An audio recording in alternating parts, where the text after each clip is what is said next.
Olá, amados, que a graça e a paz do Senhor seja com todos.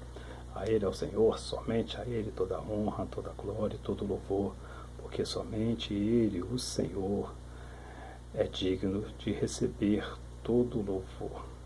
Estamos lendo todo o livro de Lucas e, consequentemente, todo o Novo Testamento. Leamos agora Lucas capítulo 9. Deixa eu posicionar aqui. Vamos lá.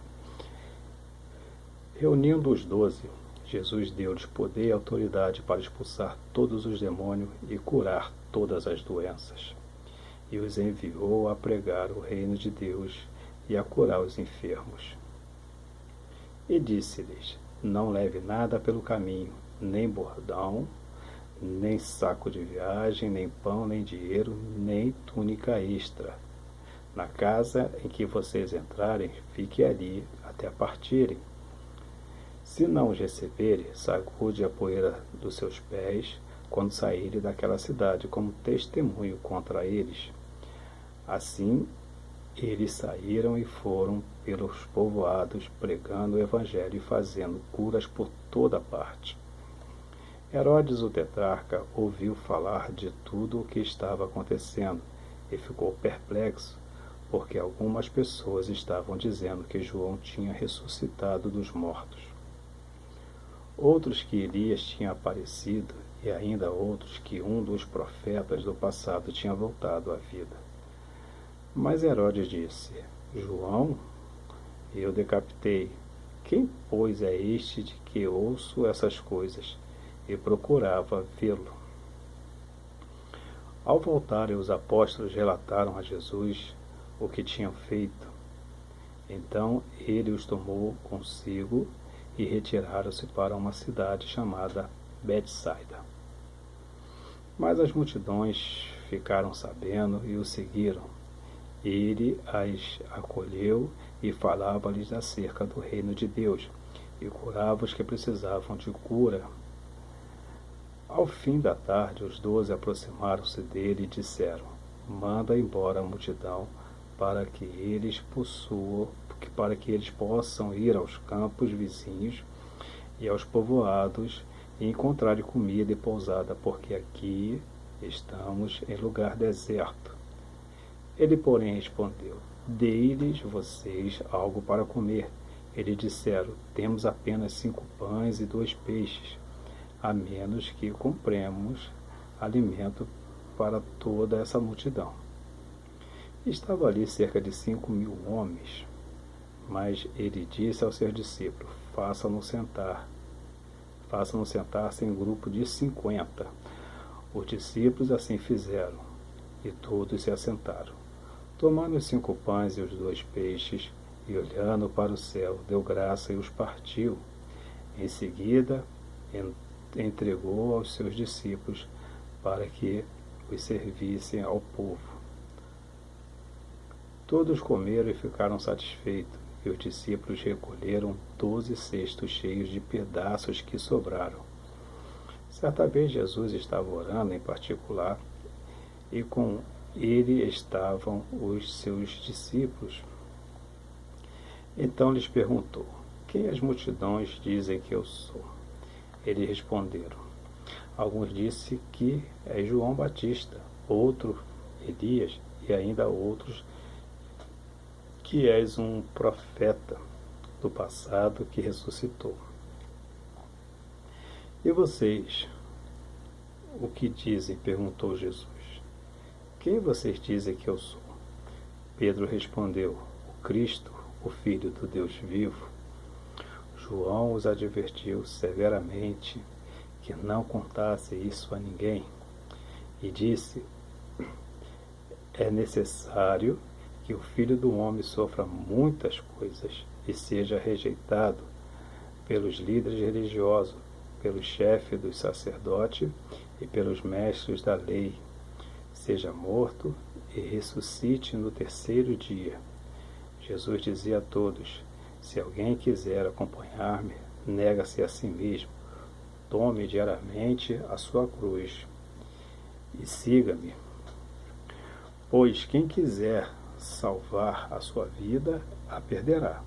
Mas quem a perder por minha causa, este a salvará. Pois que adianta o homem ganhar o mundo inteiro e perder-se ou destruir a si mesmo? Se alguém se envergonhar de mim e das minhas palavras, o Filho do Homem se envergonhará dele, quando vier em sua glória e na glória do Pai e dos santos anjos. Garanto-lhes que alguns que aqui se acham, de modo nenhum experimentarão a morte, antes de verem o reino de Deus. Aproximadamente 8 dias depois de dizer essas coisas, Jesus tomou consigo Pedro, João e Tiago e subiu a um monte para orar.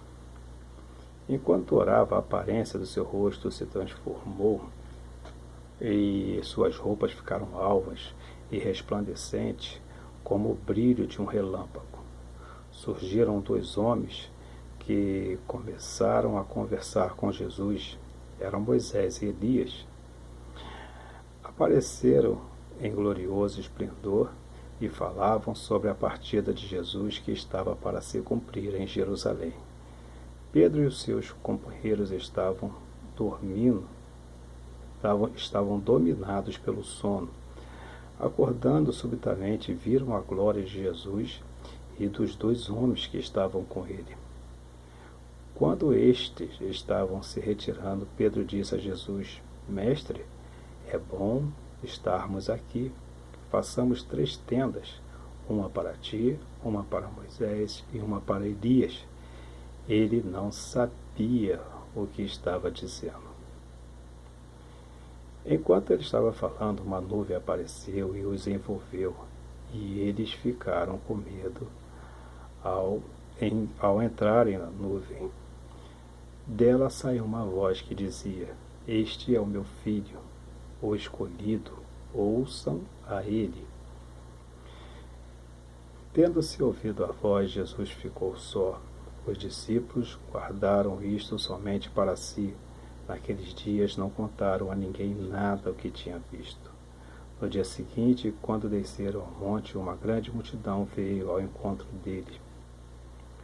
Um homem da multidão bradou: Mestre, rogo-te que deis atenção ao meu filho, pois é o único que tenho. Um espírito o domina.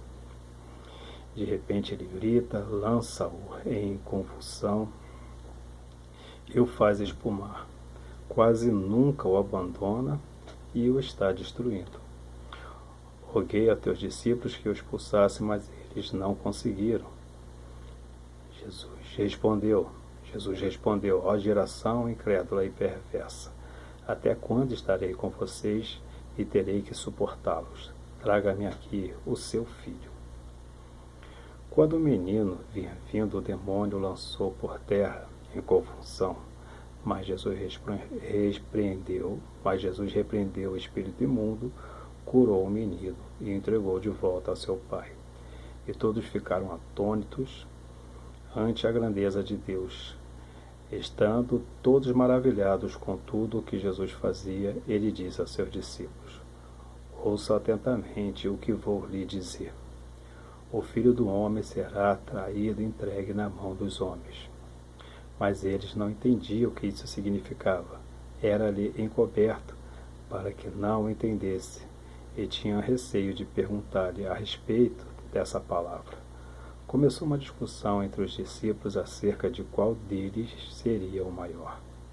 Jesus, conhecendo seus pensamentos, tomou uma criança e a colocou em pé a seu lado. Então lhe disse: Quem receber essa criança em meu nome, está me recebendo. E quem me receber, está recebendo aquele que me enviou. Pois aquele que entre vocês for o menor, este então será o maior. Disse João: Mestre, vimos um homem expulsando o demônio em teu nome, e procuramos impedi-lo, porque ele não era um dos nossos. Não o impeçam, disse Jesus, pois quem não é contra vocês é a favor de vocês. Aproximando-se o tempo em que seria elevado ao céu, Jesus partiu resolutamente em direção a Jerusalém. E enviou mensageiros à sua frente, indo estes, entraram no povoado samaritano para lhe fazer os preparativos. Mas o povo dali não o recebeu, porque se notava em seu semblante que ele ia para Jerusalém. Ao ver isto, os discípulos Tiago e João perguntaram: Senhor, queres que façamos cair fogo do céu para destruí-los? Mas Jesus, voltando-se, o repreendeu, dizendo: Vocês não sabem de que espécie de espírito são, pois o Filho do Homem não veio para destruir a vida dos homens, mas para salvá-los. E foram para o outro povoado. Quando andavam pelo caminho, um homem lhe disse: Eu te seguirei por onde queres que fores. Jesus respondeu: As raposas têm suas tocas e as aves do céu têm os seus ninhos, mas o Filho do Homem não tem onde repousar a cabeça. O outro disse, a outro Jesus disse: Siga-me. Mas o homem respondeu: Senhor, deixa-me ir primeiro sepultar meu pai. Jesus lhe disse: Deixe que os mortos sepultem os seus mortos próprios. Deixe que os seus mortos... Não, vamos repetir todo o versículo. Lá de cima. A outro disse Jesus: Siga-me. Mas o homem respondeu: Senhor, deixa-me ir primeiro sepultar meu pai. Jesus então disse: Deixe que os mortos sepultem os seus próprios mortos. Você, porém, vá e proclame o reino de Deus. Ainda outro disse a Jesus: Vou seguir-te, Senhor, mas deixa-me primeiro voltar e me despedir de minha família. Jesus respondeu: Ninguém que põe a mão no arado e olha para trás é apto para o reino de Deus. E lembre-se que servir a Deus não é difícil é deixar o pecado. Aqui termina Lucas capítulo 9. Até a próxima, querendo Deus. Aqui embaixo na descrição eu coloco a minha intenção em ter esse canal, lendo você, entendendo que essa é a minha intenção. E se você quiser de alguma forma ajudar, você pode se inscrever, você pode dar um like, você pode divulgar. E assim você estará fazendo juntamente comigo a obra de Deus, que é levar a palavra de Deus a todas as pessoas. Um forte abraço e até a próxima, querendo Deus.